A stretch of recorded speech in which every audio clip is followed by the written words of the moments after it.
Hey cats, it's your presenter today, Ed Midsole-Bud. It's finally the time of year for my running related awards. I'll be looking at the most improved brand in 2024, also which one of the brands needs to try better in 2025. I've also got the award for the best non-shoe related tech, and of course the best brand of 2024. Loads to get through, so let's get into it.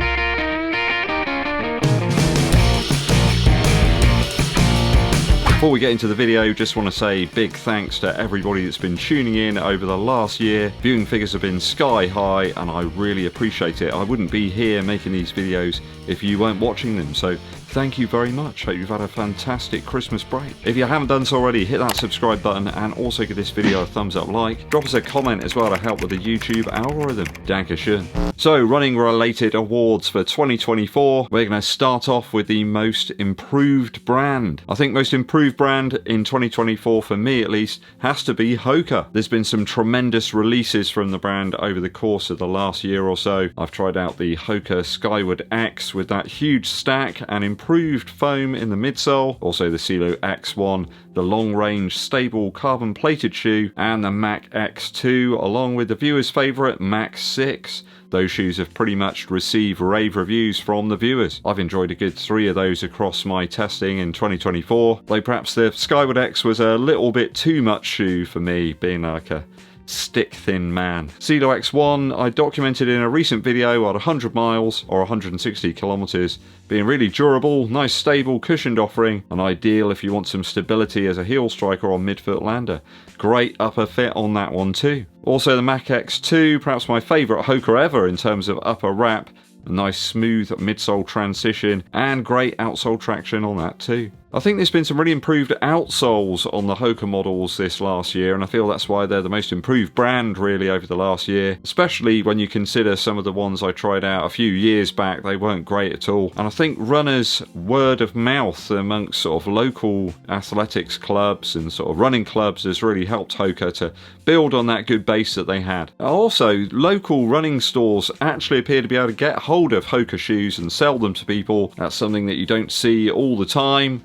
In some of the bigger stores, you know, it's like the big brands, it's all you ever see, and Hoka always are available in local running shops, and that's a great thing. You see loads of people at local races like rocking the Rocket X2 and the Clifton and things like that. Either way, I'm very keen to see more Hoka models cropping up in 2025. My most improved brand in this last year. I'm not sure the next award is actually an award. It's kind of like the wooden spoon. Worst brand for me, sadly, despite my best attempts to find a shoe that I really like from them, is New Balance. The Rebel 4, that was a real disappointment on foot, just too squashy and compressive for me. It had a reasonable outsole, but the upper fit was just really shoddy, and I just couldn't be bothered to continue with that one. Super stretchy laces in that made a hard job of locking down the shoe around the foot, and it was a model I tried and quickly sold on. No point keeping something that's like ill-fitting like that. I just didn't want to wear it. The insoles are thin and pointless in that shoe, and also in the SC Trainer 3 as well. I'll get onto that one in a minute. The material was really coarse and not all that comfortable in the Rebel 4. At least it was cheapish, I suppose, but yeah, the SC Trainer 3, that was anything but cheap. Vastly overpriced third iteration of that shoe was easily the worst 200 quid I spent in this last year. The upper, a bit better than the Rebel. The outsole was okay-ish. The midsole was soft, yes, but not one that I really had the urge to go out and run in at all. Just a lack of any real propulsive feel from the SC Trainer 3. Yes, it was very cushioned, but so are loads of other models that only cost 100 quid. Shoes like the Zoomfly 6 and like the Deviate Nitro 3 are available for way less than that. They've got nice compressive rides, more propulsive than the SC Trainer, and they have got that 220 quid price tag. It's just absurd really in the UK. I understand in the US that they don't cost anywhere near that, but over here in the UK it just makes them impossible really to enjoy. I just don't get why they've priced themselves out of the market here in the UK. Don't see anybody rocking these. As such, I've not really got any desire to try the SC Elite out or anything else like the 1080 or the More V5. Maybe I'm missing out, but none of those models just seem to speak to me in any sort of way. There's nothing there to separate them from some of the existing stuff I've got and validate the extra cash. So brand that really needs to improve in 2025 for me is New Balance. Okay, best non-shoe related gear now. One of the ones I've used loads over the last few months is from EARFUN, the Air Pro 4. Wireless earbuds here, great non-hyped up sound, really good battery life, and easy to adjust noise cancelling features. The case is cracking as well. It's quick charging. You can plug it in like for a short burst for like 5 minutes or something just to get you going again on your run. I find that I get a good 10 hours of use, but then once you put them back into the case, it recharges them multiple times after that. The sound's pretty transparent and clear, and detail's good and crisp. The hi-hats on the latest album from Kendrick Lamar are nice and crisp. Spoken word stuff is also clear and warm if you like to listen to podcasts, you know, where shoe tubers can actually control the levels of sound properly, like a bit of EQ and compression. It just sounds really nice.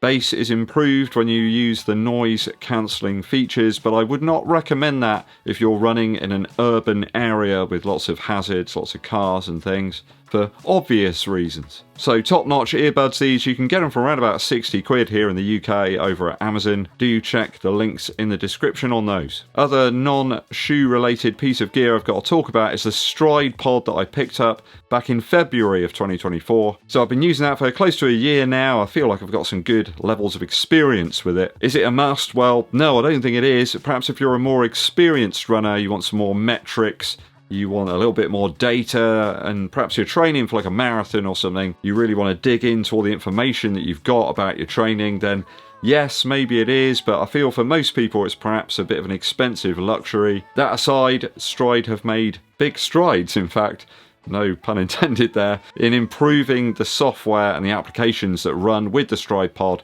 It's actually really improved since I first bought it in February to where we are now. It's pretty much automatic to pull over all the data, which was a bit of a chore before, but it isn't now. So good to see them improving a product over the course of the year for no extra cash. I do use the power meter on that quite a lot, especially when I'm racing actually, to get a better idea of how much effort I'm putting into the run. I think if pacing is your main requirement, then the Stride Pod could really help out. I did subscribe briefly to their extra sort of service to get some more metrics, but I don't really need that whole sort of footpath stuff. I'm not too bothered about it. I think if you got too into it, you might want to start to change your foot strike, and that could cause you all sorts of problems.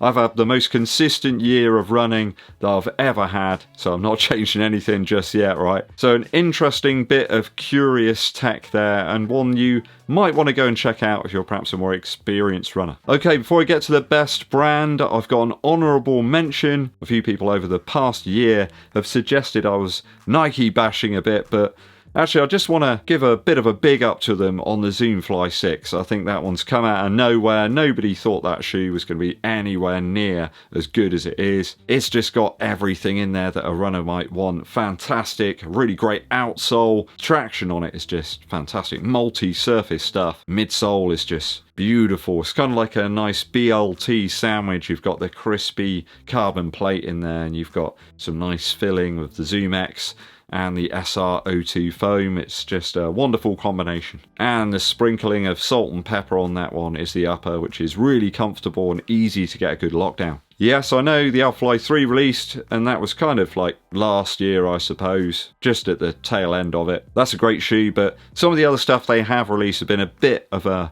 sort of meh kind of situation.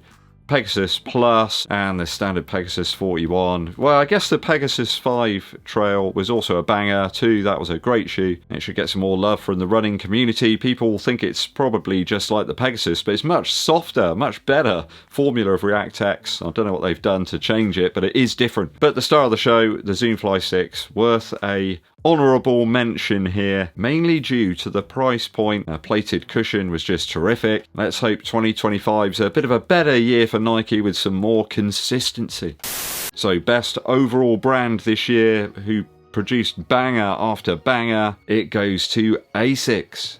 We've had an embarrassment of riches this year from ASICS. You think about it, the Nova Blast 4 launched at the very tail end of 2023, so that one's been in the runners' rotations pretty much the whole year. And of course, recently that's been replaced with the Nova Blast 5, which is even better. Softer midsole, top traction, and it's got a more nuanced upper lockdown. The Super Blast 2 came along, and made what was one of the best long-range lighter super trainers improved somehow upon that. I don't know how. Better traction underfoot, extra foam, and improved upper design.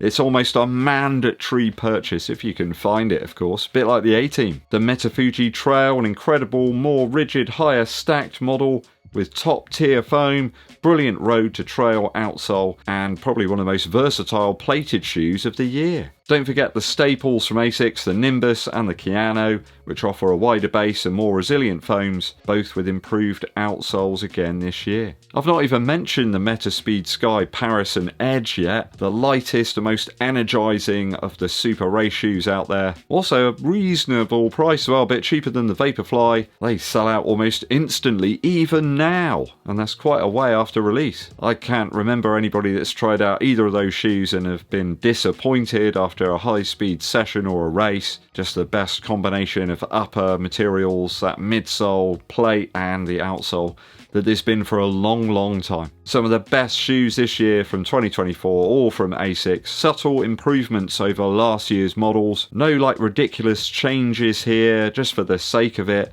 It's all improvements and no drawbacks. So ASICS, easily my brand of the year for 2024. Okay, that's my running awards done for this year. I'm already looking forward to next year's episode. I am actually genuinely excited. There's lots of stuff coming out in 2025. Let me know what your picks would be on my categories today down in the comments. Quick musical interlude for you. One of my favourite albums of the year. It's been like a real grower, like a slow burner. Comes from Fontaines DC and their album Romance. Really love Starburster here and also In the Modern World. They're my two kind of favourite tracks, but there's not really a bad tune on here. I think first listen I was a bit sort of surprised as to the higher level of production quality that Fontaines DC have achieved on this album, but the more and more I listen, the more I enjoyed the different textures, the different sorts of guitar sounds that they've used. They complement each other very well, and it doesn't ever feel like they've just thrown mud at the wall in terms of the sonics on the album. Everything's very well balanced. You can hear the lyrical quality a little bit better this time round. It's not so buried in the mix. There's some fantastic tunes here. Definitely one of my favourites for a long run as well. Some nice slower kind of tunes that evolve and grow and change over the course of the whole track. Really love this one in 2024. Romance from Fontaines DC. Thanks for tuning in, people. It is always appreciated. Do hit that subscribe button and give this video a thumbs up like. Drop us a super thanks or become a member as well to help support the channel on a more ad hoc basis. My name's EDDBUD and I'll be seeing you.